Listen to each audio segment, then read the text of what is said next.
तो 3 दिन के दौरे पर हैं पीएम और प्रवासी भारतीयों को संबोधित करेंगे।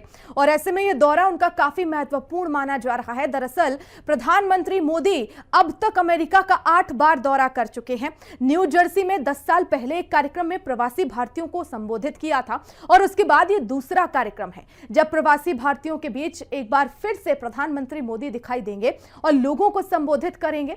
इसके साथ ही क्वाड समिट में भी हिस्सा लेंगे।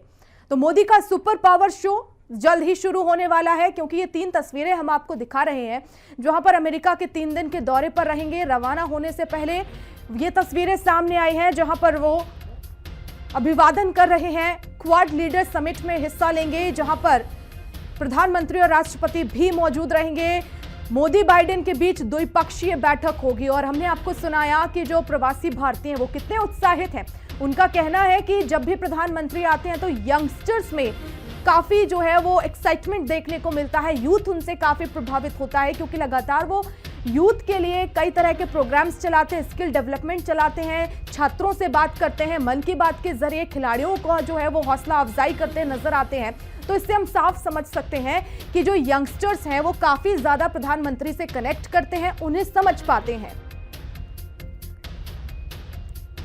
तो आपको बता दें कि अमेरिका समेत कई देशों के राष्ट्र प्रमुखों से वो मुलाकात करने वाले हैं। विकसित भारत के विजन को लेकर कई तरह के समझौते भी होंगे, जिसको लेकर प्रधानमंत्री मोदी अमेरिका के 3 दिन के दौरे पर रवाना हो गए हैं और क्वाड समिट में वो हिस्सा लेंगे, जिसमें भारत, अमेरिका, जापान और ऑस्ट्रेलिया है।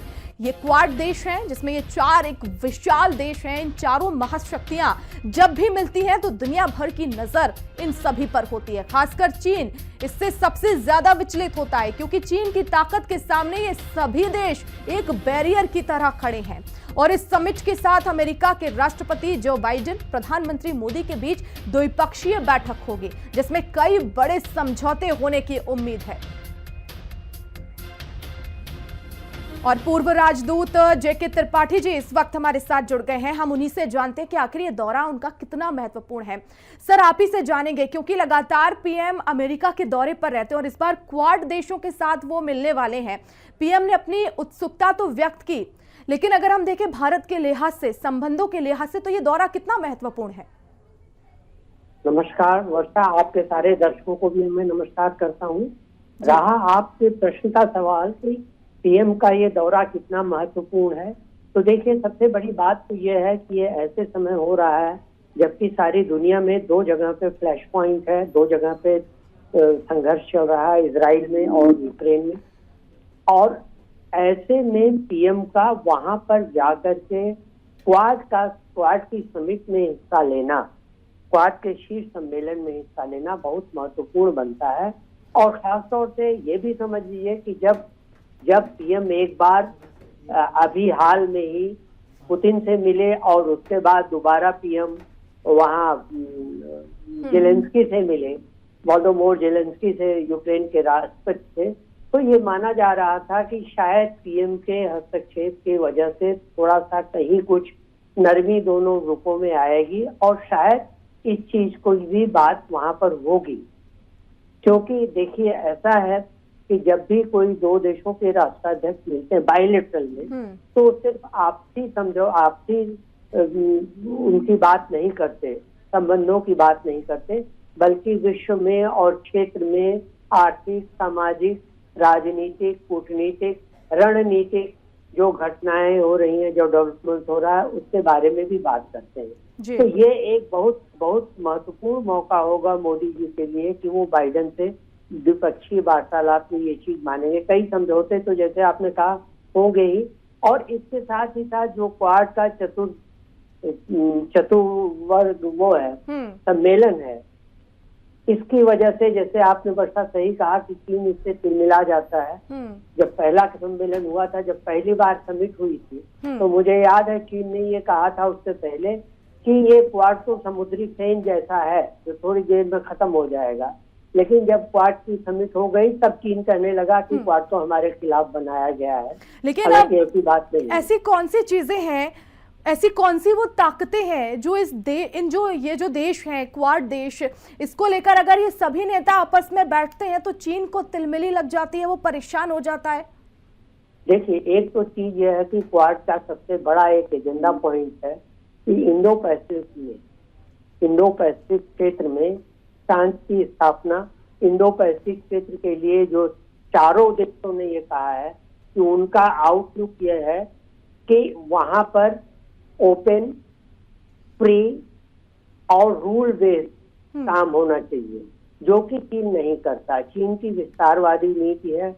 साउथ चाइना सी में उसने जापान को नाराज कर रखा है, उसने दक्षिण कोरिया को नाराज कर रखा है, वियतनाम को, फिलिस्तीन के साथ तो झड़पें होती रहती हैं, ताइवान के साथ तो पुरानी दुश्मनी है। तो इन सब के बीच चीन के इस विस्तारवादी आकांक्षा को रोकने के लिए क्वाड एक बहुत बड़ा मुफीद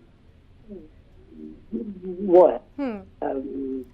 लेकिन इससे भारत कितना मजबूत होगा सर, आप ही से जानना चाहूंगी, क्योंकि चीन तो परेशान होता है, लेकिन इसमें हम चीन के चेले पाकिस्तान को भी रख सकते हैं कि वो किस तरह से परेशान होता है। अगर यहाँ पर इन देशों के साथ में प्रधानमंत्री बातचीत कर रहे हैं तो ये कितना मजबूती के साथ भारत को आगे बढ़ा सकता है?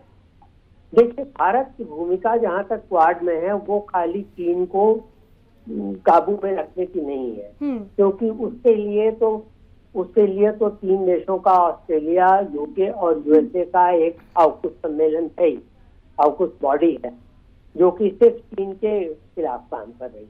हमारा इसमें यह भी रोल है, एक तो हम पूरे हिंद महासागर, इंडो पैसिफिक मतलब अफ्रीका के पूर्वी छोर से लेकर के और ऑस्ट्रेलिया के पश्चिमी छोर तक का जो जल भाग है वो इंडो पैसिफिक कहा जाता है। और हम अपनी भौगोलिक और रणनीतिक स्थिति की वजह से वहां पर बहुत ज्यादा महत्व रखते हैं, क्योंकि हमारे पास 7,000 किलोमीटर से लंबी कोस्ट लाइन है। हमारी नेवी जल सेना बहुत सक्रिय है। वो देखिए, अरब सागर में जो समुद्री लुटेरों का सफाया करने, उनको रोकने में काफी काम किया है उसने। और हम एक तरह से यहाँ नेट सिक्योरिटी प्रोवाइडर बने।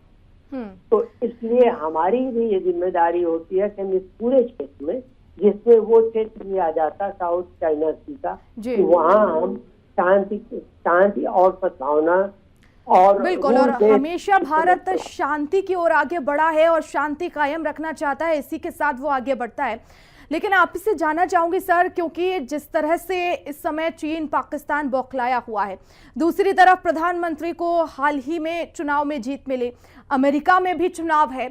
चुनाव के लिहाज से हम देखें तो पीएम का ये दौरा कितना महत्वपूर्ण, क्योंकि कमला हैरिस पूरी तरह से चुनौती देती हुई नजर आ रही है, उनके बीच में डिबेट भी हो रही है, कमला हैरिस को समर्थन भी मिल रहा है, ज्यादा पॉइंट्स मिल रहे हैं।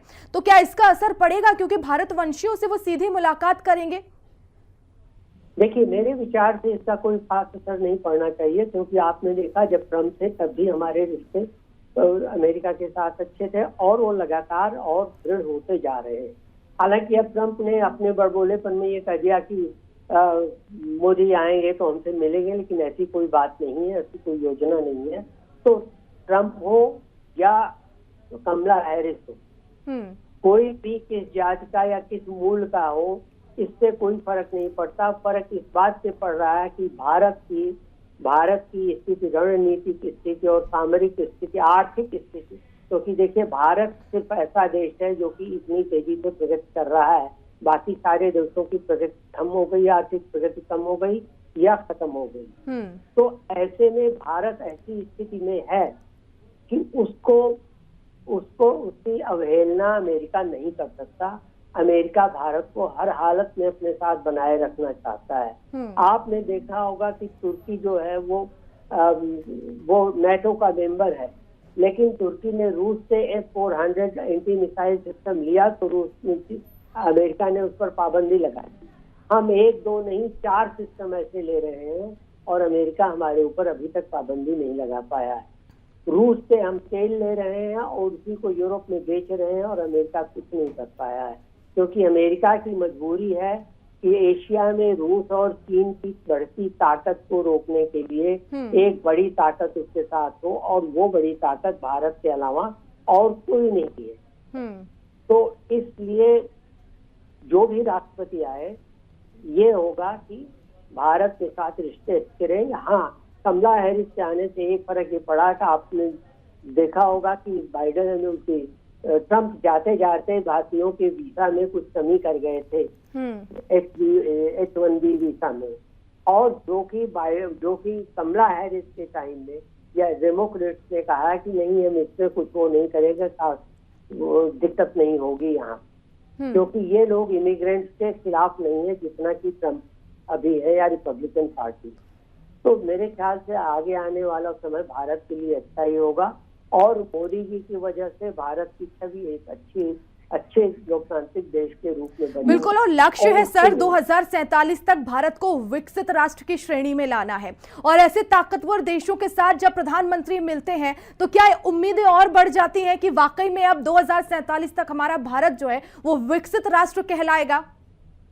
देखिए वर्षा, हम चौथी सबसे बड़ी अर्थव्यवस्था तो बन ही चुके हैं, और तीसरी बनने में भी, जब पांचवी बन चुके, सॉरी तीसरी बनने में भी हमें कोई वो नहीं लगेगा, क्योंकि हमसे ऊपर जापान और जर्मनी है। जर्मनी हमसे थोड़ा ही ज्यादा अर्थव्यवस्था से, जापान हमसे थोड़ा ही ज्यादा है। वो भी मेरे ख्याल से इस साल के अंत तक हम जापान को पछाड़ के चौथे पे आ जाएंगे, और जर्मनी को भी अगले 5 साल में पछाड़ देंगे। बिल्कुल, तो भारत लगातार कदम आगे बढ़ा रहा है विकसित भारत को लेकर, और अर्थव्यवस्था में भी जिस तरह से सर ने बताया कि बहुत तेजी से आगे बढ़ रहा है और पछाड़ता जाएगा।